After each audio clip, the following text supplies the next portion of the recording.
My name is Julian Stevens, and I'm a researcher here on the Kona coast of the Big Island. A lot of times, because I start work at about 8 o'clock, I can get into the ocean first thing.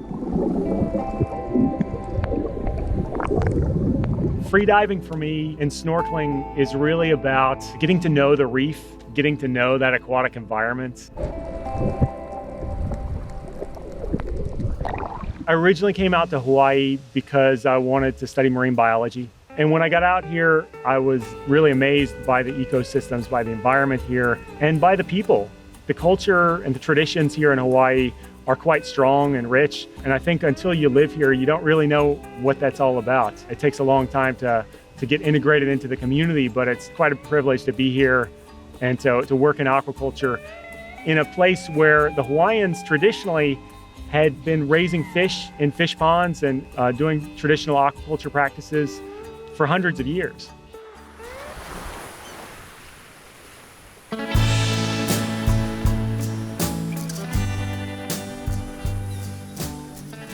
I'm Amelia. I grow fish from eggs to about this big, and when the fish are really small, I also grow their food. When I was really young, I was afraid of fish and I didn't want to get in the water. I would see fish in the water and be totally freaked out. But that all kind of changed. I got into scuba diving, and so I ended up being around fish a lot. And then in college, I finally sort of transitioned into fish.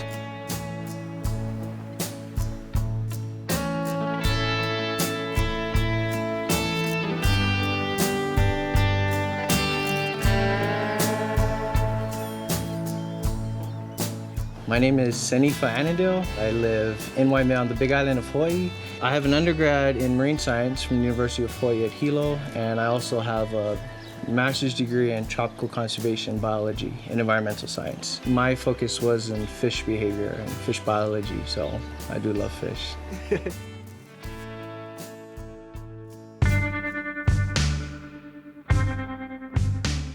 It was important for me to know that what I was going to get into aligned with the values that I had. Mainly along the lines of self-sustainability, wanting to kind of do my own thing and try to minimize the things that I need to rely on others for. And here in Hawaii, there's a lot of local people who try and live sustainably. Here in Waimea in particular, it's like the Paniolo town, it's the cowboy town, and so you drive through our little town and it's pasture all over the place. You got sheep, goats, alpacas down the road, a lot of cattle, horses, everything.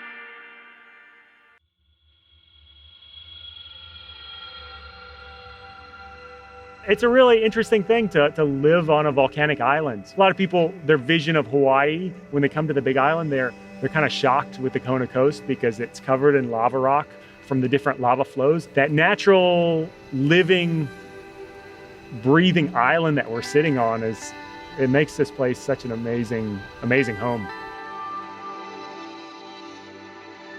It really is a big island. Like, that's the colloquial term, and it really feels like it. There's so many different microclimates on this island. You can drive around and you feel like you've traveled, which is really neat.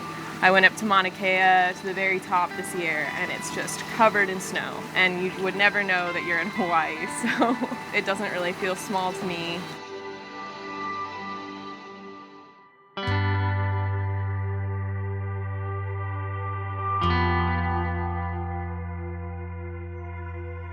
Everything's connected from the top of the mountain all the way down to the coral reefs and past that. And so whatever you do in your little spot's gonna affect many other things. The work that we do here is about demonstrating that we have love and respect and aloha for this place. I think that's really what it means to be Hawaiian, is to truly respect and love these islands.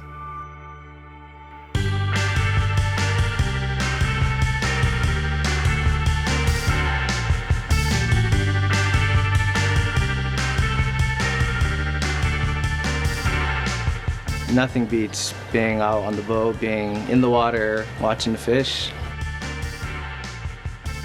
When you're in the cage with them, they are surrounding you. They're curious, they come to check you out, they're scratching up against you, so they're constantly just feel like you're getting beat up by the fish the whole time you're in the water.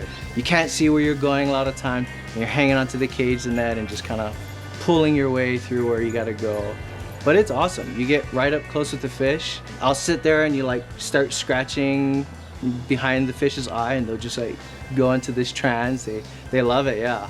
They all act a little different depending on how hungry they are. So it's kind of funny, it's kind of fun.